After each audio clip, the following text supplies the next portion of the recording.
Welcome to Tech Money Madness, your daily U.S. stock market podcast. Today is June 2026. And, well, Friday was rough. Yeah, that's an understatement. It was a bloodbath. Right. It was a massive, multi-billion-dollar drop. Just charts entirely red everywhere you look. And by all historical metrics, panic really should have been the dominant emotion. Absolutely. Traditional logic says retail investors run for the exits on a day like that. But they didn't. And that's what we're looking at today. Because every day, retail traders did something entirely unexpected. They didn't blindly buy the dip. They didn't panic sell. No, they acted like institutional quants. Exactly. It was this highly sophisticated, multi-billion-dollar reshuffle of the tech industry. So for this deep dive, our mission is to decode all of that. Because the tectonic plates of the tech sector are basically grinding against each other right now? Yeah, creating this massive divergence in valuations. I mean, I looked at my own portfolio app on Friday and literally had to, put my phone in a drawer and just walk away. I don't blame you. It's dizzying. It really is. Okay, let's unpack this. We need to clear away the fog. We're going to break down Friday's extreme volatility, make sense of the wild rotation deep inside tech, and figure out what it actually means for your portfolio strategy. We should probably start with the sheer scale of the drop, just for context, before getting into the winners and losers. Right. The numbers were brutal. The Nasdaq shed over 1,100 points. Which is its worst single-day drop in over a year. Over a year. And the broader market felt it just as hard. The S&P 500 fell 2.6%. But the crazy part is it broke right below its 20-day moving average. For the first time since early April. Yeah, and that 20-day line, that isn't just some arbitrary number, right? It acts like a tripwire. It's a massive technical indicator. Because modern markets are so heavily driven by algorithmic trading, when an index falls below that specific average, it triggers the bots. Exactly. It systematically triggers sell orders across thousands of institutional portfolios. The machines take over. They accelerate that downward momentum. But the actual catalyst for all this selling didn't even come from tech. No, it didn't. It came from macro data. The latest employment number. Which is so counterintuitive to a lot of people. Right. Because, you see strong employment data and think, oh, great, more people are working, paychecks are clearing, the economy is strong. Why does that tank the market? It's the inflation fear. Right. So think of the economy like a giant cargo ship. Strong job numbers are like a massive tailwind. The ship is moving fast, running incredibly hot. Too hot, yeah. So to stop the ship from just crashing into runaway inflation, the Federal Reserve has to throw down the massive anchor of high interest rates to slow it down. That's the exact dynamic. Yeah. The Fed's main weapon is the cost of borrowing, and that medicine has a really severe side effect for growth and tech stocks. It's because they rely so much on cheap capital. Exactly. These companies are building out massive artificial intelligence infrastructure. They need cheap cash.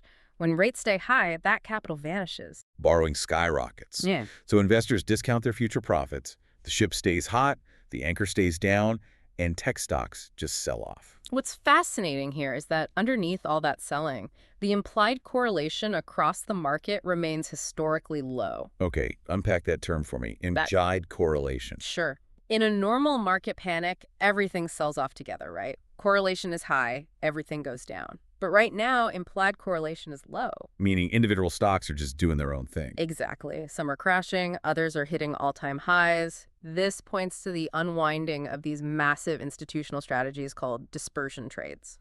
Okay, let me see if I can map out the mechanics of that. Okay. So a dispersion trade is when hedge funds bet that the star players will outshine the rest of the team. Yes, that's a good way to put it. They take these huge long positions on high-performing tech giants, the star players, and then they short the broader index as a hedge. Right, but then algorithmic selling triggers a market-wide drop. The broader index falls. And to balance their books, or to cover their margin, those funds are forced to liquidate. Yep. They have to sell their winning positions. They sell their star players, which violently drags the winners down with the losers. Oh, wow. So that creates this massive ripple effect of volatility. Huge volatility. And we are seeing it highly concentrated in the semiconductor space. Systematic funds, these quantitative models, are actively reducing their exposure there. They're de-risking. Aggressively de-risking. The volatility is just too high for their models to tolerate. But wait, this exposes a crazy paradox, which leads into our top stories. The funds are reducing semiconductor exposure on paper, but in the real physical world, The demand for AI hardware is just exploding. The build-out is massive, unprecedented, really. Let's look at Western Digital. Over the past 12 months, their stock has surged an absolutely mind-boggling 981%, Almost 1,000% in a single year. driven entirely by enterprise demand for memory and storage. But, I've played devil's advocate here. Go for it. Western Digital sits at a forward PE ratio of 31 right now. If you're an investor looking at a 981% run-up and a multiple of 31 for a physical hard drive company, is the party over? Are these games just fully priced in? Look, a forward PE of 31 for a hardware manufacturer is undeniably priced for perfection. No room for error. None. Absolutely zero room for earnings misses. But to understand why the market is sustaining it, you have to look upstream. You have to look at NVIDIA. Right, the absolute unquestioned king of AI chips. NVIDIA's GPUs are the brains of this entire revolution. But here's the physical bottleneck. Yeah. You can drop 40 grand on a single NVIDIA GPU, making it the fastest processor on Earth. But if it doesn't have data? It just sits there, completely idle. Exactly. And large language models need unimaginably massive oceans of data, petabytes of it. The GPUs have to be fed constantly. NVIDIA's dominance creates a structural, unavoidable downstream demand for storage. You need hyper-fast memory arrays to feed data into those chips so they don't bottleneck. So the thesis is, as long as Microsoft and Amazon are buying NVIDIA chips, they are fortunately forced to buy Western Digital storage. It's the ultimate captive market. You don't buy the brain without buying the nervous system to connect it. That makes so much sense. And speaking of massive hardware shifts, we are staring down the barrel of a huge catalyst this week, Apple's WWDC 2026. The Worldwide Developers Conference. The stakes here extend way beyond Apple's own stock price. It's defining for the whole consumer tech sector. Wall Street is aggressively demanding some paradigm-shifting AI features, plus major hardware upgrades. If Apple delivers a compelling on-device AI experience, it triggers what analysts are calling a multi-generational device replacement cycle. Let's break down why this is so different from a normal iPhone launch. Because we aren't just talking about iPhone 15 users upgrading. You've got hundreds of millions of people holding on to older phones. The 12s, 13s, 14s, consumers have been holding on to phones longer because, a slightly better camera isn't enough to justify $1,000. Right, but localized AI actually teaches the physical hardware requirements. Exactly. Running complex neural networks directly on your phone without sending data to the cloud needs a specialized neural processing unit. And a ton of physical RAM. Which older phones just don't have. So you can't just download the new AI software on a 4-year-old phone. It physically won't run. It becomes completely obsolete for the modern ecosystem. That forced obsolescence is what triggers the supercycle. Hundreds of millions of people upgrading at once. Which creates this massive revenue shockwave, pulling the whole supply chain up. Glass screen makers, chip foundries, everyone. And we're seeing capital expand beyond just the mega caps because of this. The AI theme is maturing. Yeah, the source's highlight moves from smaller, specialized players. Nebius Group, SoundHound AI. The money is flowing downstream from the trillion-dollar giants into specialized tools. It's the natural evolution of a tech shift. Wave 1 builds the heavy infrastructure, the data centers. Wave 2 flows into the edge computing and specialized apps. Which brings us to the scorecard. And honestly, this is the most fascinating data point from Friday's crash. The retail reaction. Exactly. We know the macro pressures, we know the hardware narrative. Here's where it gets really interesting. How did retail investors react on platforms like Robinhood? Because if you remember 2021, the meme stock era, retail behavior was just indiscriminate buying, pure sentiment. Just blind momentum. But Friday was profoundly different. The Robinhood data shows a highly calculated rotation strategy. A textbook sector rotation, actually. Like, look at the market movers. Top gainers seeing massive inflows. Niche infrastructure players like CRWV, plus heavyweights like Tesla, NVIDIA, Meta. Right. But the top losers, connectivity chip makers like CRDO, software platforms like ServiceNow, and giants like Amazon and Microsoft. And if you look at the most active by volume, it was NVIDIA, Tesla, Apple, and Amazon. This divergence is crazy. You have everyday people enthusiastically buying Tesla and NVIDIA while the market crashes, but simultaneously, they're dumping megacap monopolies like Microsoft and Amazon. Selling cloud and software to buy physical hardware. If we connect this to the bigger picture, why are they doing that? Well, retail traders are watching the capital expenditure reports. They see Microsoft, Google, and Amazon announcing tens of billions of dollars to build AI data centers. I see the logic. They're looking at Microsoft writing the massive checks and NVDA cashing them. Precisely. They're bypassing the software companies, absorbing all these infrastructure costs, and funneling their money directly to the hardware suppliers. They're just following the money trail. It's a relative value trade. Highly sophisticated, the software layer might take years to monetize these AI features, but the infrastructure layer, the chips, the servers, the energy grid that is generating tangible revenue today. That's incredible. But we need to pull the lens back a bit here. We understand the macro drop. We see the software to hardware rotation. We see the Apple supercycle coming. How does all this translate into an actual portfolio strategy for you, the listener, this week? Because the coast is definitely not clear. Not at all. Investors are navigating this really complex tug of war. Let's talk about the liquidity pressures. First up, CPI data.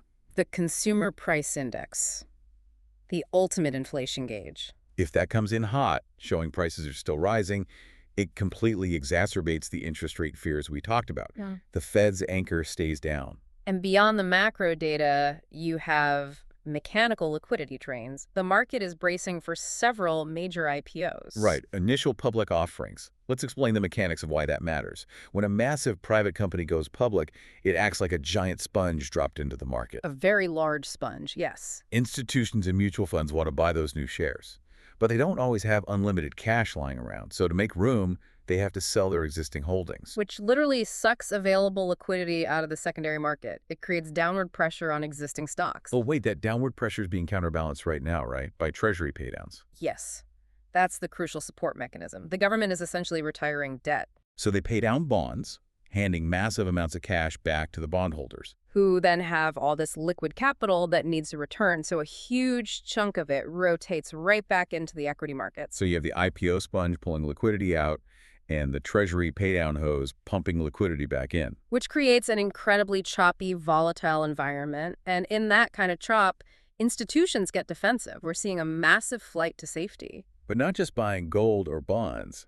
They're moving heavily into quality-focused ETFs. Exchange-traded funds. And the definition of quality changes based on the era. Right, like in a zero-interest rate world, quality just meant explosive user growth, even if you were burning cash. Exactly. But in June 2026, with the Fed holding rates high, quality means predictability, fortified balance sheets, Insulated from borrowing costs. and consistent, massive free cash flow. That is the ultimate armor against high interest rates. If you generate enough cash internally, you don't care what banks charge for loans. Which leads to a really fascinating paradox. Look at bargain hunting strategies right now, specifically funds like the Liberty All-Star Growth Fund, ticker ASG. ASG is a great example. It's offering a massive 8.3% yield right now. In this environment, an 8.3% yield is a huge draw. It is. But look under the hood. Look at what companies actually make up that fund. Its top holdings are the foundational heavyweights, NVIDIA, Apple, Microsoft, and Amazon. Which is the paradox. Right. Retail traders just spent Friday aggressively selling Amazon and Microsoft to buy NVIDIA. But the high-yield institutional funds use those exact same software giants as their defensive pillars. Because of the sheer volume of cash they generate. Even if retail momentum rotates away from Microsoft in the short term, their cloud division produces so much recurring revenue that they act as defensive anchors. So it's a dual mandate strategy. You capture the explosive upside of NVIDIA and the Apple supercycle, but you rely on the predictable cash flows of the software giants for yield. You're building a vehicle with a massive growth engine, but heavy-duty shock absorbers. You need both on a bumpy road. You absolutely do. Wow, we have covered a massive amount of ground in this deep dive. We really have. Let's recap.